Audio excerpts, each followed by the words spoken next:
we started on Daniel's 70-week prophecy, kind of working out how the Lord inspired Daniel to write the words of that prophecy and what they meant.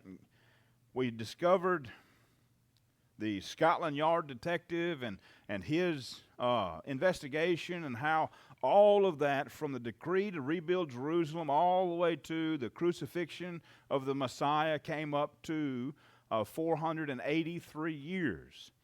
The nation had rejected their Messiah, and so the kingdom was more or less postponed. Now, this is all according to the plan of God. It didn't catch him by surprise. It was all what he decreed to be done. Daniel chapter, go ahead and turn to Daniel chapter 1.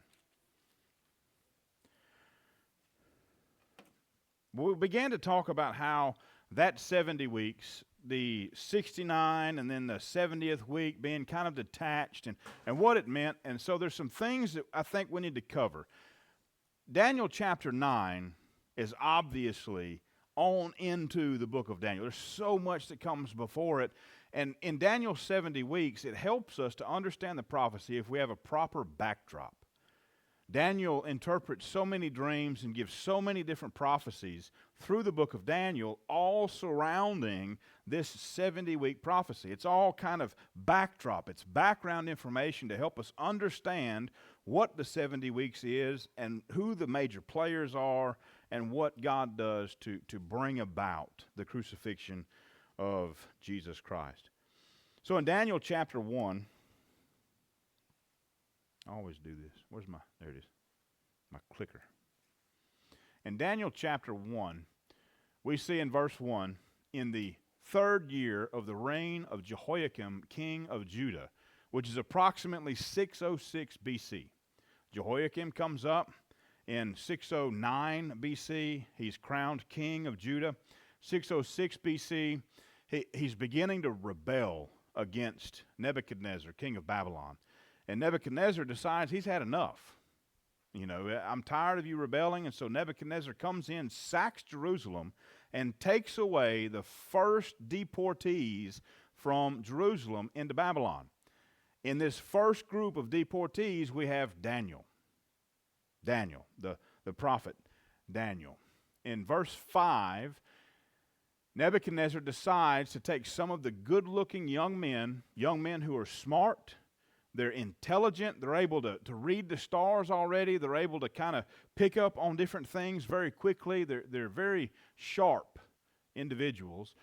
He's going to educate these men for 3 years in the Babylonian customs. They're going to learn the Babylonian language, they're going to learn the Babylonian religion, they're going to learn all of these things about Babylon, and there's 2 reasons why Nebuchadnezzar wants this to happen with a select group of people from Israel. The Jews are known for being a people that rebel. They do not take captivity well. They just don't. And so one of the things Nebuchadnezzar's hoping is that he's got a guy that he's going to train, and this person that he's going to train is going to be able to communicate his desires to the nation of Israel or to the Jews. That's going to be kind of the liaison. He's going to be able to communicate effectively with the religious Jews through the people he is training. And then second, he's going to be able to understand the Jewish customs through some of these boys that he's training. They're going to know Babylon. They're going to be able to speak Babylonian. And so they're going to be able to communicate with Nebuchadnezzar and inform him on their customs and rituals and things like that. They'll be able to better advise Nebuchadnezzar on how to handle the Jewish captivity. Now remember, the Jews go into captivity not because Nebuchadnezzar wanted to. The Jews went into captivity because for 490 years they did not let the land rest. They did not observe the yearly Sabbath. They didn't observe for 490 years. And so for 70 years they went into captivity so that the land would have those 70 years of rest. Jeremiah is warned. He says, look, all those prophets that are telling you, hey, don't worry about it, God's going to deliver you from this, I'm telling you now, tell them they're false prophets. Y'all go ahead and kill them and burn them because they're speaking falsely. You're going to be here 70 years. Build houses, marry off your children, raise families, plant gardens, because you're going to be here for 70 years. You're not getting out of this. This is a judgment because you've neglected my Sabbath. So all of that's going on. This is the backdrop of Daniel coming to Babylon. They're taught for 3 years. When we look at chapter 2, verse 1, now the second year of the reign of Nebuchadnezzar, Nebuchadnezzar had dreams, and his spirit was troubled, and his sleep left him. This is approximately 603 BC. So Daniel and his friends, anybody know their real names? That's their Babylonian names. Shadrach, Meshach, and Abednego are their Babylonian names. Mishael, Hananiah, Azariah. And what is Daniel's Babylonian name? Belteshazzar. That's it. So now, 2:1, this is 3 years later, so they've already been educated. Nebuchadnezzar has a dream. All right, this is not like Martin Luther King. Nebuchadnezzar has a dream, and this dream is pretty trippy. Pretty trippy. This is what he looks like. He has this dream, and this is what he sees. He sees a giant with a head of gold, a breast and arms of silver, a stomach and belt line and skirt of bronze, legs of iron, and then feet that are iron and clay mixed. In this dream, he sees a massive stone hurtling out of the heavens and smashing the feet, and then after this stone hits the feet, a big mountain comes up and destroys all of the other kingdoms. That's what he sees. You talk about eating pizza before you go to bed and the dreams that it gives you. You know, this is it. The head of gold is Babylon. The chest of silver is Medo-Persia. The thighs of bronze are Greece. The legs of iron are Rome. And the feet of iron and clay are divided nations after the fall of Rome. When Rome collapsed, there was no other kingdom or no other empire that took over all of the little city-states and the nations surrounding the Mediterranean Sea. They were always divided. All of them had their own little thing going, their own little kingdom, their own borders, everything else. It never was unified again after the fall of Rome until sometime in the future. This is the timeline. It took a whole lot of time to put that together, by the way. A lot of time. Let's read a little bit about chapter 2, this dream that he has. Verse 2, chapter 2, verse 2. Then the king said to call in all the magicians and conjurers and sorcerers and the Chaldeans to tell the king his dream. So they came in and stood before the king. Then the king said to them, I had a dream, and my spirit is troubled to know the dream. Then the Chaldeans spoke to the king in Aramaic, O king, live forever. Say the dream to your servants, and we will declare the interpretation. The king answered and said to the Chaldeans, the word from me is firm. If you do not make known to me the dream and its interpretation, you will be torn limb from limb, and your houses will be made a rubbish heap. Nebuchadnezzar's serious on this one. This dream's really got him. It's got him scared. He doesn't know what it is. It's a very vivid dream. This is a dream from God. God has given Nebuchadnezzar a vision while he was asleep of things that were to come. He's looking at his wise men and he says, look, I know the con game. I know what you guys do. I tell you my dream, and then you kind of pull some elements out and some things that seem plausible, and you put all this together, and I know what you do. So now, if you're really magicians, if you're really the wise men in Babylon, this is what you're going to do. Not only are you going to give me the interpretation, but you're not going to have anything to start with. You're going to tell me the dream itself. So you tell me the dream and then the interpretation, because if you don't, you're going to die. Not only are you going to die, but I'm going to take everything that you have, your families and everything else, and they're going with you. Your houses are going to be turned into a rubbish heap, a garbage disposal, pretty much. A lot of problems. Daniel, he's only been there 3 years. He's a kid. He was a teenager when he was captured by Babylon and pulled away from his home and everything he knew and everything he loved. He was a teenager. Pulled up here, he's been in school learning. likely some kind of Aramaic or something like that the Babylonians would have been speaking. But he's 3 years in school. And now, as a wise man, Daniel, as a wise man, is going to be executed because the wise men can't give the dream and the interpretation to the king of Babylon. Then the king answered, verse 8, I know for certain that you are buying time, inasmuch as you have seen that the word from me is firm, that if you do not make known the dream to me, there is only one law for you. There's only one thing that's going to happen to you, right? You're going to die. This is it. That's it. Indeed, you have agreed together to speak lying and corrupt words before me until the time is changed. Therefore, say the dream to me, that I may know that you can declare to me its interpretation. The Chaldeans answered the king and says, there is not a man on earth who is able to declare the matter before the king, inasmuch as the king, as great or powerful ruler, has ever asked about this matter, like this of any magician, conjurer, or Chaldean. I misread that. I missed a word somewhere. But nobody's ever asked this of any Chaldean. Nobody's ever asked one of the wise men to say what the dream was. They've always been given the dream and then request an interpretation. He said, you're asking for both, and we can't give it. As a matter of fact, nobody alive can give it. Verse 14, then Daniel, they send out the guards to gather up all the magicians and go ahead and put them to death because obviously these guys aren't going to be able to do it. But Daniel replied with discretion and discernment to Arioch, the captain of the king's bodyguard, who had gone forth to kill the wise men of Babylon. He answered and said to Arioch, a powerful official for the king, for what reason is the law from the king so urgent? Then Arioch made the matter known to Daniel. So Daniel went in and sought from the king that he would give him time in order that he might declare the interpretation to the king. After that, Daniel goes to his room. He prays. It may be a little bit of time lapses, maybe a day, maybe two. Daniel comes out of his room from praying after he's received not only the dream, but also the meaning of the dream. He seeks an audience with the king. He goes in and says, O king, great and powerful are you, king of kings. He said, this is your dream and this is the interpretation of it. And then he gives Nebuchadnezzar the interpretation of the dream. Daniel is made basically second in command over Babylon.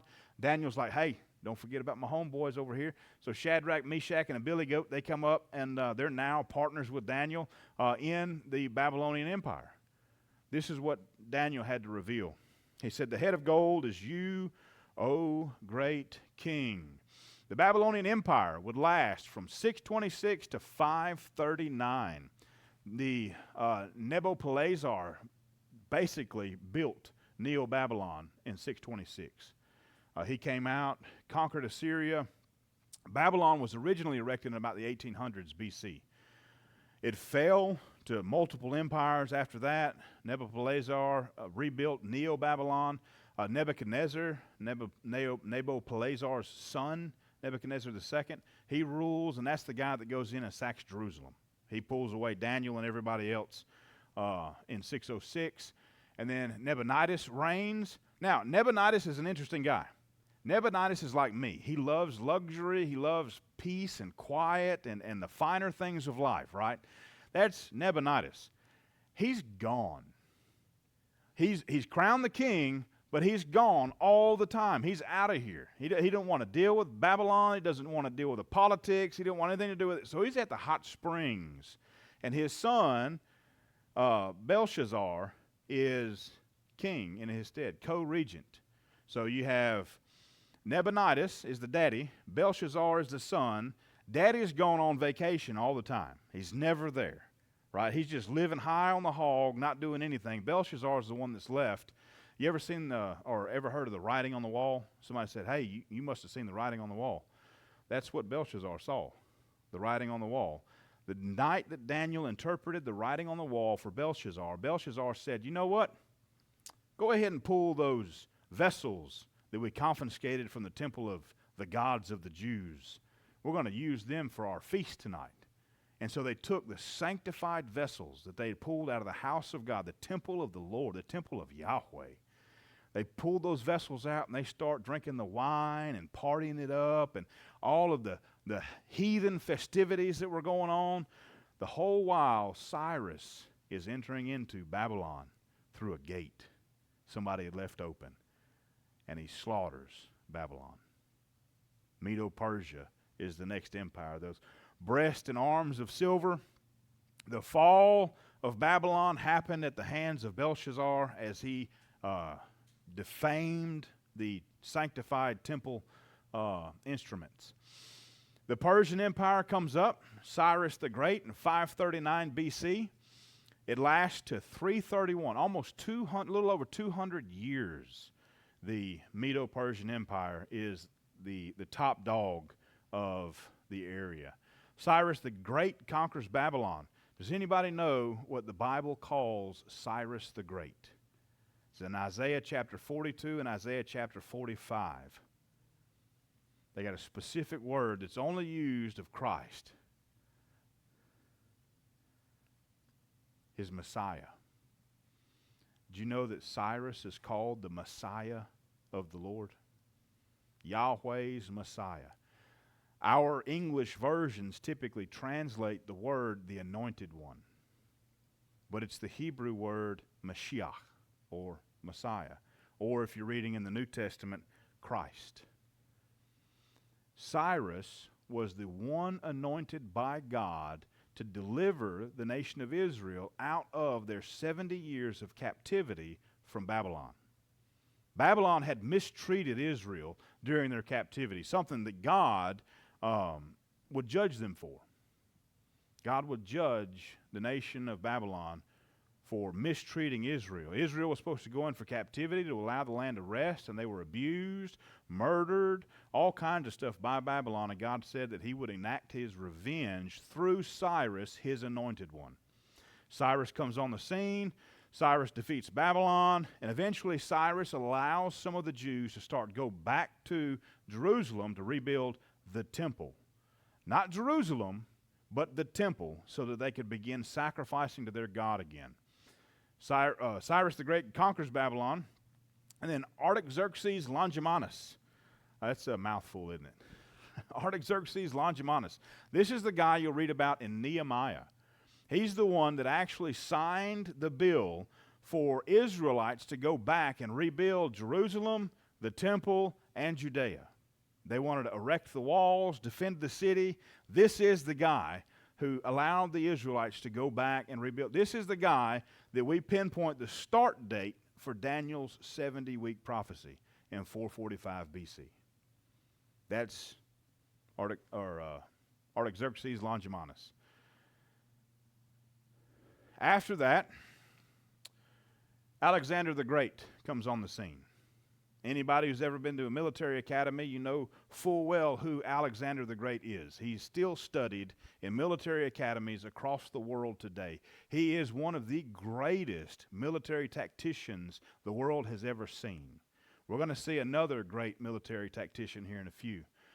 Alexander the Great comes on the scene. He conquers the Persian Empire, puts to death the Persians, and dies at 32 years old. 32. And the guy was ancient, right? 32 years old, he dies. They don't know what it's from.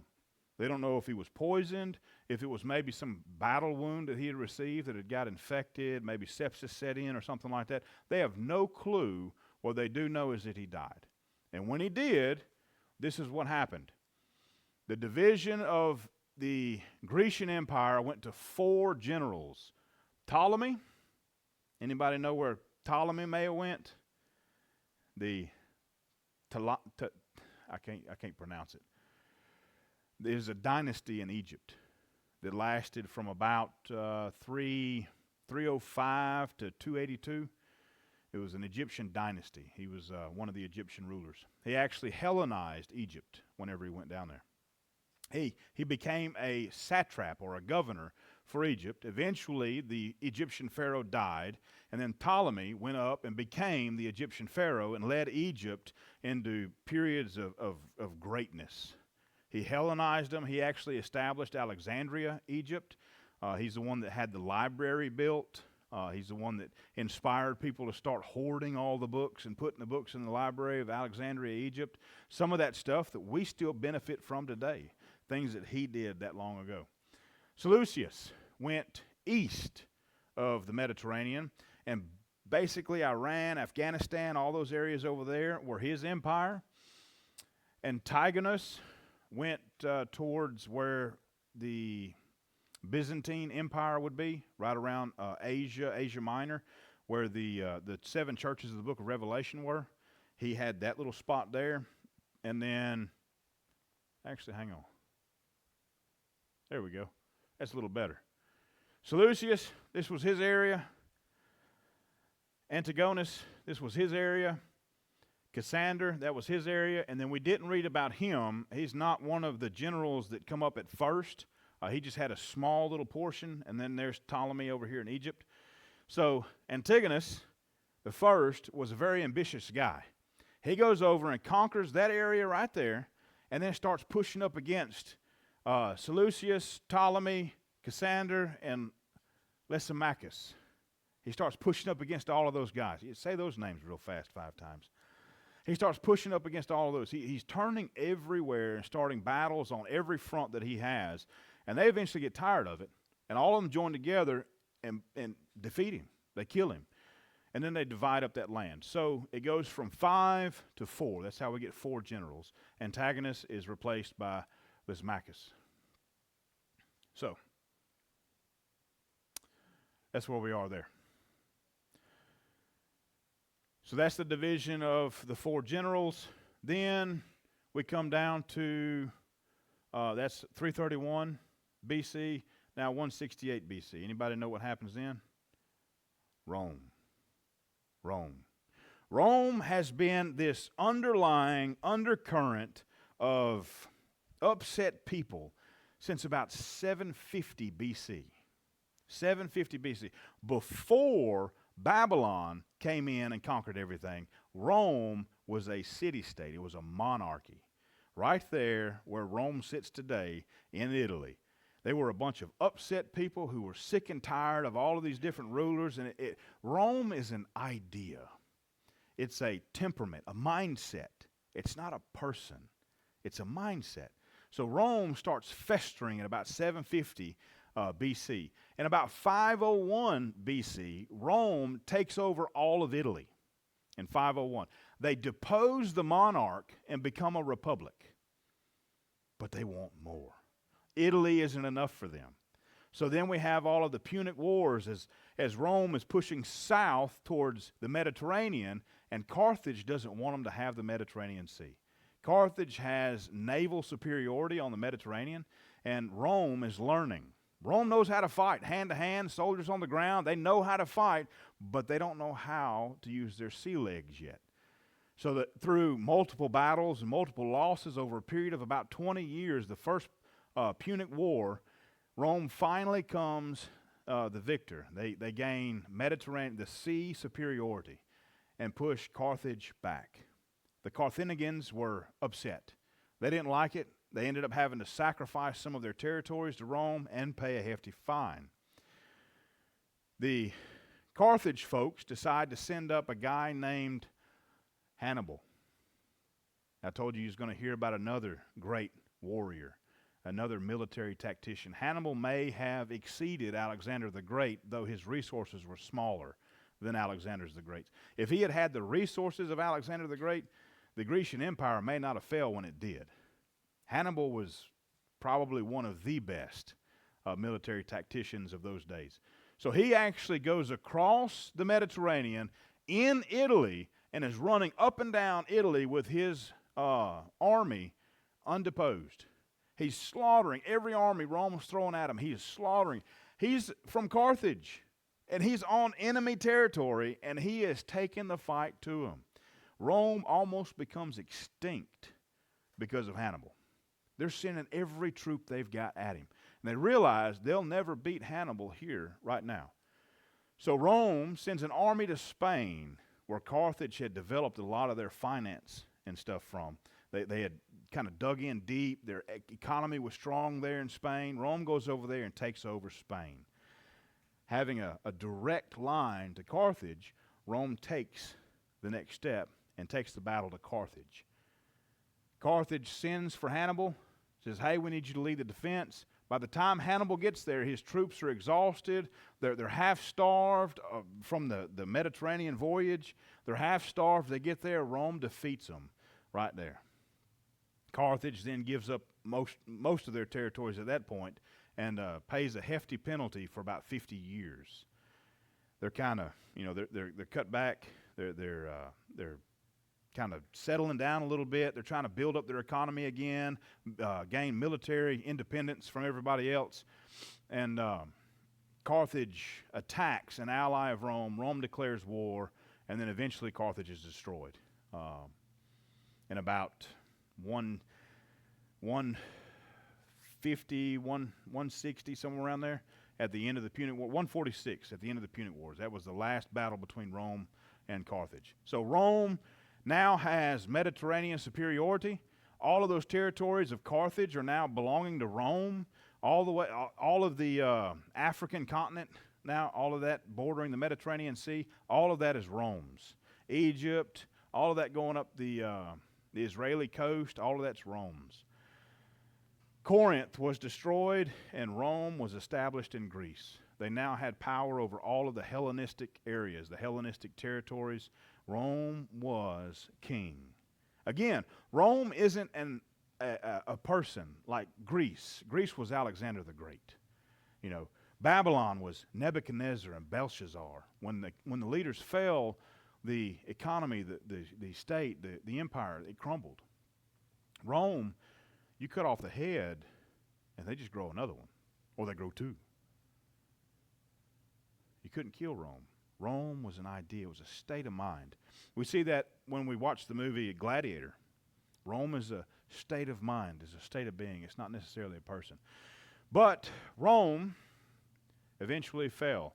In about 476 A.D., the last Roman emperor fell to Germanic tribesmen. It was a Germanic general that came in and slew the last Roman emperor. The tribes started attacking.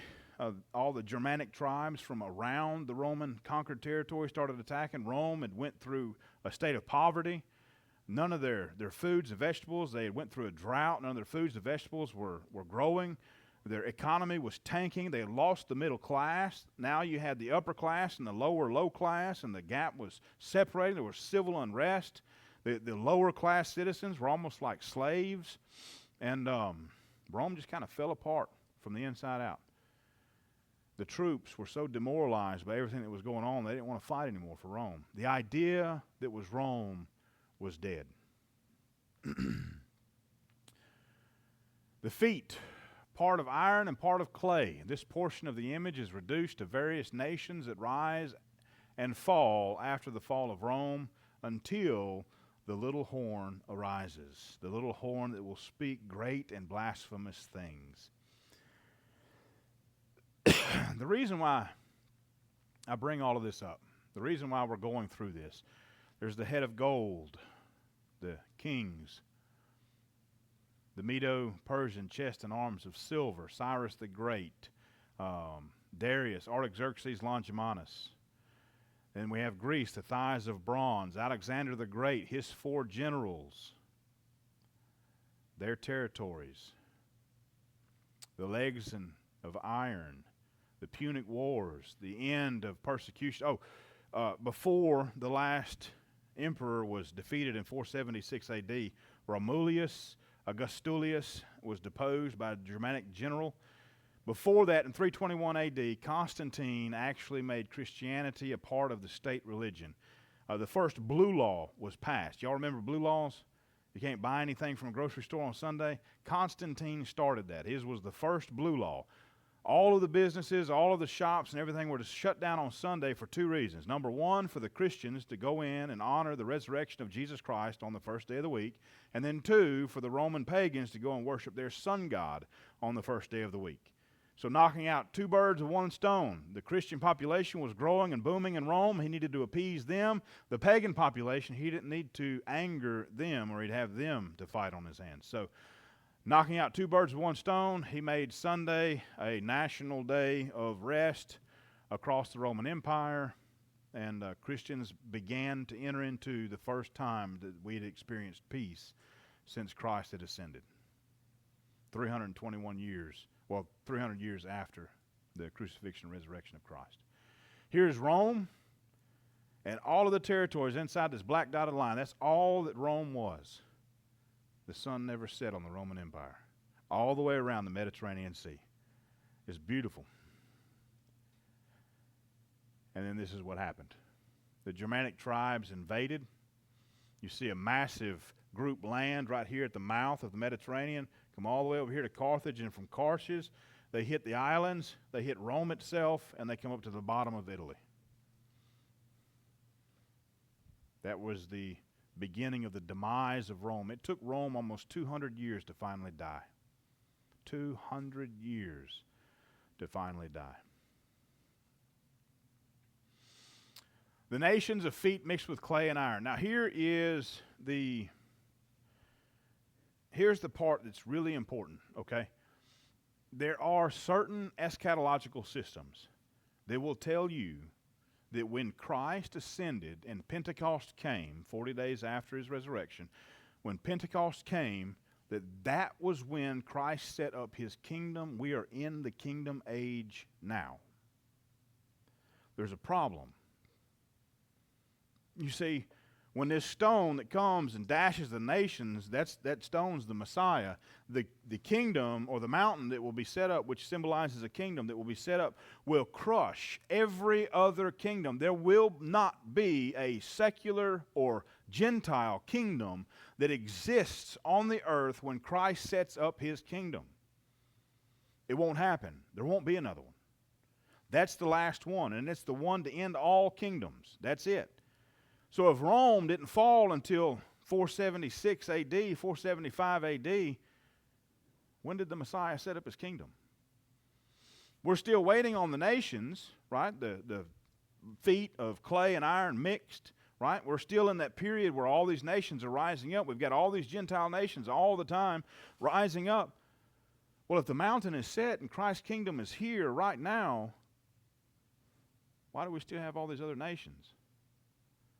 It's a problem. It's the reason why whenever we look at Daniel and we focus on just the 70 weeks without taking into consideration all of the other prophecies setting the backdrop for it, that's when we'll start getting mixed up. That's when we start to get mixed up, and we'll say that, the 70 weeks was fulfilled, Christ, Revelation's already happened, all this stuff's in the past, it happened, all of that was fulfilled by 70 AD when Rome went in and destroyed the temple. They tore down the temple, not one stone was left upon another. The kingdom of Christ is set up. We've got to interpret that pretty funny, because it says in Daniel that when this kingdom is set up, the other kingdoms are gone. Verse 44 of chapter 2. I'll leave you with this thought. Verse 44 of chapter 2.